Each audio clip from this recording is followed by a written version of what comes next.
Atenção! Começa agora uma teleaula de Física do ensino médio. Você vai assistir a teleaula de número 5. Bons estudos!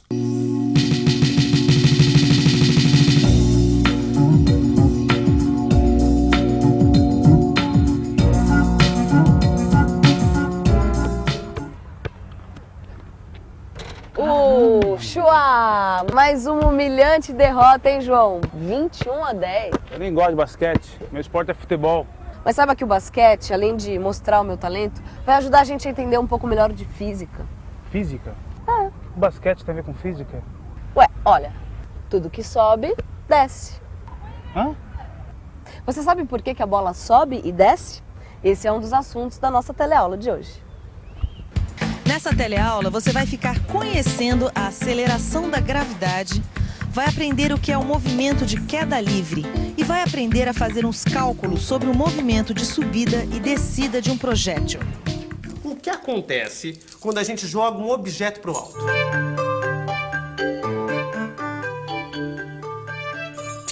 Essa é uma pergunta que intriga a humanidade desde a época dos gregos antigos. Ela só começou a ser respondida mesmo por Galileu Galilei.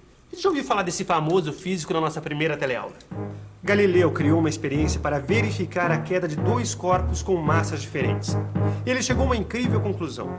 Quando a resistência do ar influi pouco, corpos diferentes, soltos na mesma altura, caem juntos e atingem o chão ao mesmo tempo.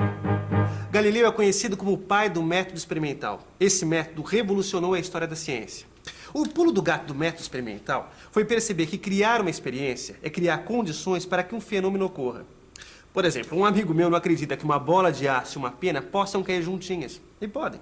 É só criar condições para observação desse fato. Muitas vezes isso só pode ser feito em laboratório.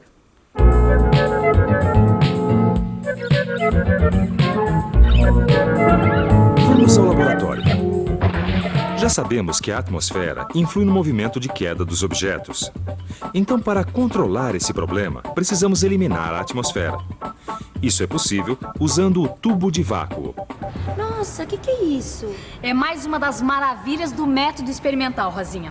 Olha só, é uma foto que mostra as posições sucessivas de duas esferas de massas diferentes caindo dentro de um tubo de vácuo. Olha, repare que as duas esferas ocupam sempre a mesma posição em cada instante. Ou seja, as duas esferas estão caindo juntinhas, Rosinha. Como disse Galileu. Exatamente. Agora, preste atenção em outra coisa importante. Para se chegar a essa foto, foi usada uma lâmpada especial chamada estroboscópica, que ficava piscando em intervalos de tempos iguais. Quer dizer, para ir de uma posição até outra, as esferas levaram sempre o mesmo tempo. E repare que a cada intervalo de tempo, a distância percorrida pelas esferas vai aumentando.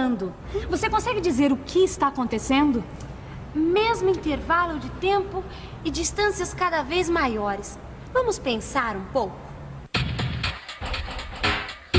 Vamos pensar um pouco. Peraí, eu já vi isso na última teleaula.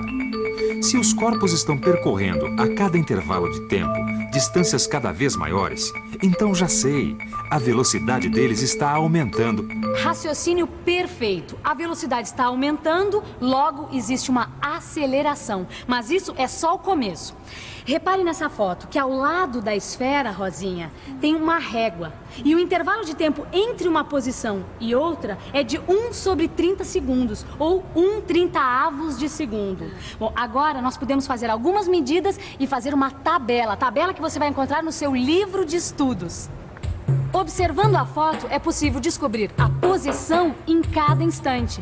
E com a variação de posição e a variação de tempo, a gente pode descobrir a velocidade média em cada instante. ΔV sobre ΔT. Observe que a velocidade média realmente está aumentando. E mais, a velocidade está sempre aumentando mais ou menos com o mesmo valor.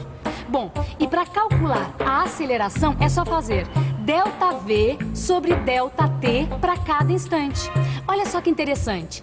A aceleração também gira em torno do mesmo valor. Você está dizendo então que a aceleração é constante, é isso? Exatamente, Rosinha. Segura aqui para mim, por favor. Olha, se a gente medir a aceleração várias vezes,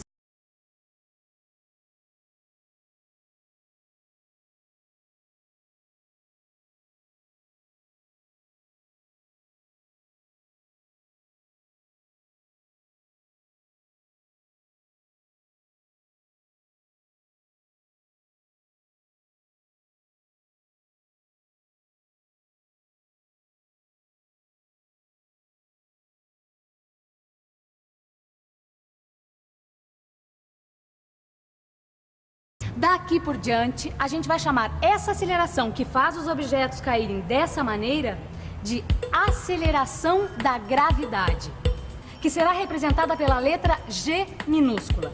Bom, você vai conhecer melhor essa aceleração em futuras teleaulas. E como nossos cálculos serão aproximados, a gente pode usar o valor aproximado da aceleração da gravidade, que é de 10 metros por segundo ao quadrado. Movimento retilíneo com aceleração constante. Você já ouviu falar nisso, não ouviu? É claro que já ouviu, e foi aqui mesmo na nossa última teleaula, aquela dos testes com os carros Copa e Duna. Movimento retilíneo uniformemente variado, o famoso MRUV. Pois então, a queda livre também é um movimento retilíneo uniformemente variado, e assim fica valendo tudo que a gente aprendeu na nossa última teleaula. A função horária da posição, por exemplo, é a mesma, só que no lugar da aceleração A, entra a aceleração da gravidade G. Em vez de usar a letra X, a gente usa a letra Y, já que se trata de movimento de subida e descida. É lógico que a letra usada não tem tanta importância, mas é fundamental saber a grandeza física que ela representa. Nesse caso, Y representa a posição no espaço. Na função horária da velocidade, basta substituir a A pela aceleração da gravidade G. Vamos ver agora um problema na prática. E na construção civil, a queda livre de objetos é realmente um problema. Olha só um exemplo. Se esse tijolo cai daqui de cima, opa! Quanto tempo ele levou para chegar lá embaixo? Bom, a primeira coisa que a gente precisa saber é a que altura o tijolo estava do chão. Isso eu já sei que são 5 metros. Depois, a gente precisa definir um referencial e um sistema de coordenadas. Para isso ficar mais claro, vamos fazer um esboço. A gente pode medir a altura y a partir da posição inicial deste andar. Assim, a distância entre o tijolo e a posição inicial, o y, vai aumentando à medida que o tijolo cai. Quer dizer, o eixo y tem o sentido positivo para baixo. Ou seja, a gente definiu a origem do sistema de coordenadas, a posição inicial do tijolo, que é 0, e a posição final, que é 5. A aceleração da gravidade G é 10 metros por segundo ao quadrado. Agora é só montar a função horária da posição. Substituindo os valores, chega-se à função y igual a 5t ao quadrado. Como a gente quer saber o tempo que o tijolo leva para cair, quer dizer, o tempo que ele leva para chegar à posição 5, é só substituir y por 5. Ou seja, t igual a 1 segundo. O tijolo demora aproximadamente 1 segundo para cair. Agora, para saber com que velocidade o tijolo chega ao solo, é só montar a função horária da velocidade. Substituindo os valores, fica v igual a 10t. Como o tijolo demora 1 segundo para cair, é só colocar 1 no lugar do t. O tijolo vai chegar ao chão com velocidade de 10 metros por segundo. Não, a queda livre eu entendi, né? Agora o que eu queria saber é essa história de que tudo que sobe e desce que tem a ver com essa bola aqui. Ué, tem tudo a ver, João. Você não reparou no movimento que você está fazendo? Que movimento? Esse, de jogar a bola para cima. Quando a bola sobe reta, ela desce reta, não é? Assim? É. Vamos entender o movimento da bola e também a sua posição e velocidade. Mas para entender isso, a gente tem que pensar que essa bola sobe e desce em condições ideais, ou seja, no nosso modelo, nós estamos desprezando a resistência do ar.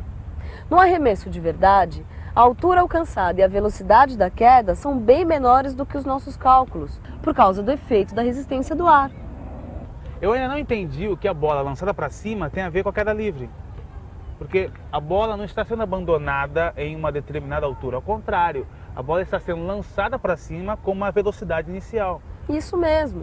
Em comum, a queda livre e a bola têm a mesma aceleração, que é a aceleração da gravidade. Entendi. Então quer dizer que a bola jogada para cima também é um movimento retilíneo uniformemente variado. Claro. Então não interessa, não importa se o objeto está subindo ou descendo. A aceleração da gravidade G é constante, logo trata-se de um MRUV. Para entender melhor, a gente precisa primeiro definir o referencial e o sistema de coordenadas. Bom, o eixo Y é esse aqui, e a origem dele é aqui nas mãos do João. Quando a bola sobe, a gente pode dizer que é positivo. A gente pode definir o sentido de positivo ou negativo de acordo com o caso. A ideia é que a escolha facilite a solução e a compreensão do problema. De acordo com esse sistema de coordenadas, o y0 é a altura inicial e é igual a 0. E como a gente viu, a aceleração da gravidade g é 10 metros por segundo ao quadrado. 10 não, menos 10. Isso mesmo! Como a gente orientou o eixo das coordenadas positivamente para cima e a aceleração da gravidade é para baixo, então g é negativo. Isso porque a aceleração da gravidade é um vetor que está sempre apontado na direção da Terra de cima para baixo, né? O seu sinal depende de como a gente orienta o eixo de suas coordenadas. Mas o importante aqui é perceber que, sendo a velocidade inicial para cima e a aceleração para baixo, o que acontece? À medida que a bola sobe, a sua velocidade vai diminuindo e diminui 10 metros por segundo ao quadrado ou 10 metros por segundo a cada segundo. Quer dizer que quando a bola voltar ao chão, a posição vai ser igual a zero de novo, é isso? Exatamente, porque tudo que sobe desce. Bom, no seu livro de estudos você vai encontrar gráficos em função de tempo, posição, aceleração e velocidade, para entender melhor o que afinal significa essa história de jogar uma bola de basquete para cima. Aliás, falando em entender melhor, que tal uma boa revisão? E atenção, se liga aí, que é hora da revisão. Nessa teleaula, você aprendeu que na superfície da Terra, os corpos caem com uma aceleração constante, a aceleração da gravidade, que vale mais ou menos 10 metros por segundo quadrado. E aprendeu que esse movimento é chamado de queda livre. Viu que é importante fazer um esboço dos problemas, definindo o seu referencial e a posição do sistema de coordenadas. Assim, com o sentido positivo e negativo bem definido, a gente não se atrapalha com os sinais da velocidade e da aceleração. E viu também como calcular o tempo de subida e descida de um projétil, sua velocidade de retorno e ainda a altura máxima alcançada. Não deixe de ler, no fim da aula 5 do seu livro de estudos, um resumo sobre tudo isso que a gente falou aqui. Não deixe de estudar porque vem mais informação por aí. Até a próxima!